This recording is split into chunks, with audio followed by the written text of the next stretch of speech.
All right, today we are pulling back the curtain on one of the most powerful and, let's be honest, misunderstood technologies out there. We're talking about how ChatGPT really works. So let's get right into it. So you've probably used it, right? You ask it something, and the answer you get back it feels intelligent. It feels like it actually gets you. But is that what's really happening under the hood? I mean, think about it. It can spit out Python scripts, it can draft a professional email for you, it can even write a poem. How on earth can one machine do all of that and sound so convincingly human? What is the secret sauce here? Well, we're about to cut through all the hype and give you the straight up, no BS explanation of how this all works. Let's dive in. The funny thing is, it all boils down to one central idea, and it's probably way simpler than you think. It's all about prediction. If you take away only one thing today, let it be this.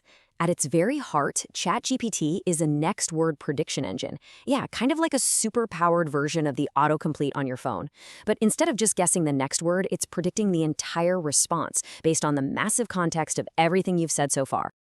And this is the crucial part. It's not thinking. It's not understanding in the way that you and I do. It isn't conscious. What it is an incredibly sophisticated pattern matching machine that has learned how words fit together by reading a truly staggering amount of text. Okay, so how does this prediction engine get so unbelievably good at its job?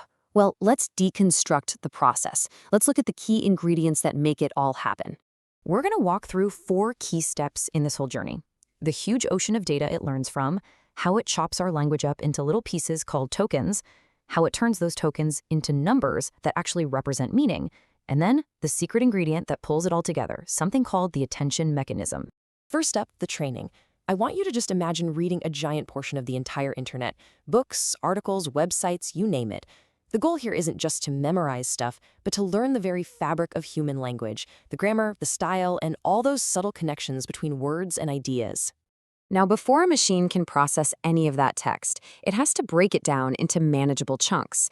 It does this by splitting sentences into smaller pieces, sometimes words, sometimes even parts of words, called tokens. This is basically the fundamental building block of language for the model.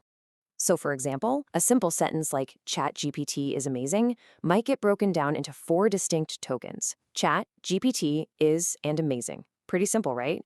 But this is the very first step in how it starts to process what we're saying. But here's the thing. Machines don't understand words. They understand numbers, math.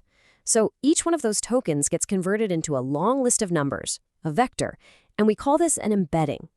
The best way to think about this is like giving every single word a set of coordinates on a giant, multi-dimensional map. Words that have similar meanings, like king and queen, are going to end up really close to each other on that map. This is how the machine starts to grasp the relationships between words. So we have this incredible map of words. But when you're reading a sentence, how does the model know which coordinates, which words, are the most important to pay attention to at any given moment? Well, this is where the real magic happens. It's a concept called the attention mechanism. Let's take this classic sentence. The cat sat on the mat because it was tired. Now, when we read this, we instantly know that it refers to the cat, not the mat. But how does a machine, which is just looking at numbers, figure that out? This is where the power of attention comes in. The mechanism acts like a spotlight. It lets the model weigh the importance of different words in the sentence. So when it gets to the word it's learned to shine that spotlight brightly back on the word cat, effectively creating a link between them. This is the key that lets ChatGPT understand complex sentences and keep track of context through a long conversation. Okay, so let's put it all together. We have the data, we have the tokens, we have our word map of embeddings, and we have the attention spotlight. How do all these pieces come together to actually generate a response? It's through a really elegant process we can call the prediction loop. It's a surprisingly simple but incredibly powerful loop. The model takes your input, it then predicts this single most likely next word, it adds that word to the sentence, then it takes this new, slightly longer sentence and feeds it right back into itself to do the whole thing over again, word by word by word, until the entire response is built. So, now that we've popped the hood and seen how it works, let's do a quick reality check. This is where we deliver on that no BS promise and get really clear on what this technology is, and just as importantly, what it isn't. Honestly, the best way to think about it is autocomplete on steroids. Your phone's keyboard suggests the next word based on maybe the last few things you typed. ChatGPT does the exact same thing, but it's considering the context of the entire conversation to generate not just one word, but whole coherent paragraphs. So let's be crystal clear about this. ChatGPT is not conscious. It is not thinking in any philosophical sense of the word. And it does not understand concepts with the depth, nuance, and emotion that a human being does. It's so important that we remember these limitations. So, what is it then? It's an incredibly powerful and intelligent text predictor. It's a system that has learned to recognize and replicate the deep, complex patterns of human language on a scale we've just never seen before. And hey, here's a little pro tip for you.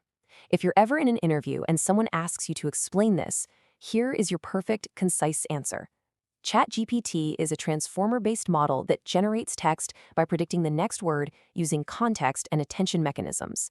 It's accurate, it's professional, and it shows you really get it. So we've covered the big picture, but this just opens up even more fascinating questions, doesn't it? I mean, what do those embedding vectors actually look like? How does a model truly learn context just from data? And just how far can this whole prediction thing really take us? Well, in our next explainer, we're going to dive even deeper into the architecture that makes all of this possible, breaking down the transformer model itself. You are not going to want to miss it. Make sure you're subscribed so you catch that one.